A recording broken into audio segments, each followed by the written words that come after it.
پہلا سوال یہ ہے کہ کیا ضعیف احادیث پر عمل کس صورت میں جائز نہیں ہے یا اس کے کچھ شرائط ہیں؟ دیکھیے، ضعیف حدیث پر عمل ذرا میں بڑے ہی واضح لفظوں میں جو عام لوگوں کے سمجھ میں آ جائے اسے رکھنا چاہتا ہوں۔ دیکھیے، اولا ضعیف حدیث کا معنی کیا ہے؟ کچھ لوگ ضعیف حدیث متعلق کہتے ہیں وہ حدیث تو ہے نا، تو ضعیف حدیث کا معنی ہے کیا؟ ضعیف حدیث کا معنی یہ ہے کہ اس بات کا جو اس حدیث کے اندر بیان کی گئی ہے اس کا اللہ کے رسول صلی اللہ علیہ وسلم فرمان ہونا ثابت نہیں ہے۔ اس بات کا اللہ کے رسول صلی اللہ علیہ وسلم فرمان ہونا یہ ثابت نہیں ہے۔ مثال کے طور پر آپ جانتے ہیں کہ کوئی بھی حدیث ہم تک کیسے پہنچی ہے؟ راویوں کے ذریعے پہنچی ہے۔ ایک محدث نے اپنے شیخ سے سنا، اس نے ان شیخ سے، اس نے صحابی سے سنا، ہے کہ نہیں؟ اب اگر کسی صحابی سے روایت کرنے والا کوئی تابعی یا تابعی کے بعد کا کوئی راوی ایسا ہے کہ جس کے بارے میں یہ ہے کہ وہ بھول جایا کرتا تھا، ذرا جوال بند کر لے تو بہتر ہے، یا تو پھر اپنی ہی بات سنائیں، ہماری بات نہ سنائیں، اس لیے کہ لوگوں کی توجہ ادھر جو ہے بڑھ جایا کرتی ہے، اس کو بند کر دیں۔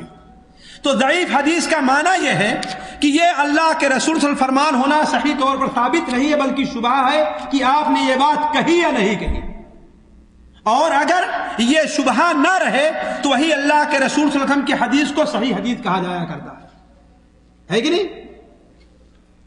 تو ضعیف حدیث کے اوپر عمل کرنے کے لیے پہلی شرط تو یہ ہے کہ اس حدیث کے اندر کوئی ایسا حکم نہ بیان ہو جو حلال یا حرام کا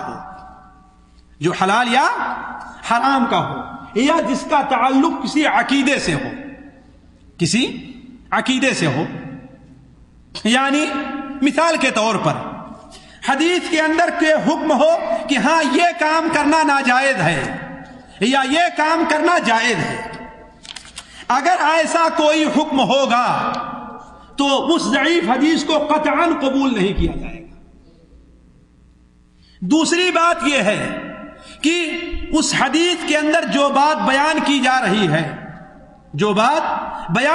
رہی ہے وہ صرف اس کا مقصد ترغیب اور ترہیب، یعنی لوگوں کو ابھارنا، لوگ کی اس پر عمل کریں، یا کسی کام کی فضیلت سے متعلق ہے کہ یہ کام کرے گا انسان تو اسے اتنا ثواب ملنے والا ہے کہ نہیں، یا یہ کام کرے گا تو اللہ تعالیٰ اس پر اتنا عذاب اسے دے گا، اس قسم کی بات ہونی چاہیے۔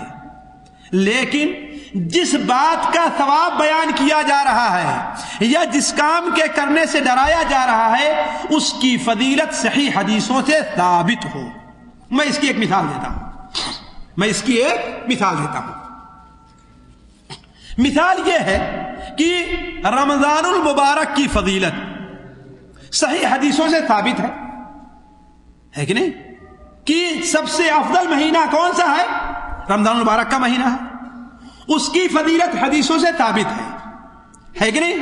اچھا، اور یہ بھی حدیثوں سے ثابت ہے کہ غیبت حرام ہے، غیبت اور چغلی حرام ہے کہ نہیں؟ رمضان المبارک کا کوئی انسان فرض روزہ رکھے اور روزہ رکھ کر کے انسان غیبت کرے انسان، تو اس سے متعلق اللہ کے رسول نے ارشاد فرمایا الصوم جنۃ ما لم یخرقها۔ یہ حدیث کیا ہے؟ ضعیف ہے۔ یہ حدیث کیا ہے؟ روزہ ڈھال ہے، اور یہ صحیح حدیث سے ثابت ہے، روزہ ڈھال ہے یہاں تک کہ انسان اس ڈھال کو پھاڑ نہ دے۔ تو ضعیف حدیث میں آتا ہے کہ اے اللہ کے رسول ڈھال کو پھاڑے گا کیسے؟ تو آپ نے فرمایا غیبت اور چغلی کرے، ہے کہ نہیں؟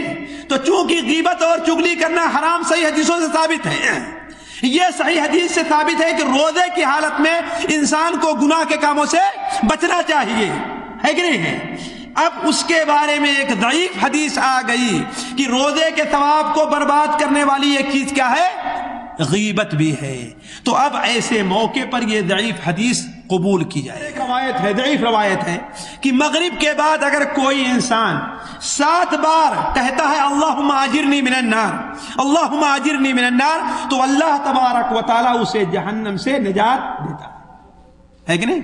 یہ حدیث ضعیف ہے، لیکن جہنم سے پناہ مانگنے کی حدیث بالکل ثابت ہے، جہنم کا عذاب بالکل ثابت ہے. لہذا اگر کوئی انسان یہ سوچ کر کے چلو یہ حدیث ضعیف ہے لیکن جہنم سے پناہ مانگنے کی باتیں اللہ کے رسول صلی اللہ علیہ وسلم سے ثابت ہیں، لہذا اگر ہم اس سے جہنم سے پناہ اس طریقے سے مانگ لے رہے ہیں تو اس کے اندر کوئی حرج کی بات نہیں ہے. ٹھیک ہے نا؟ تو یہ بات دل میں ہونی چاہیے.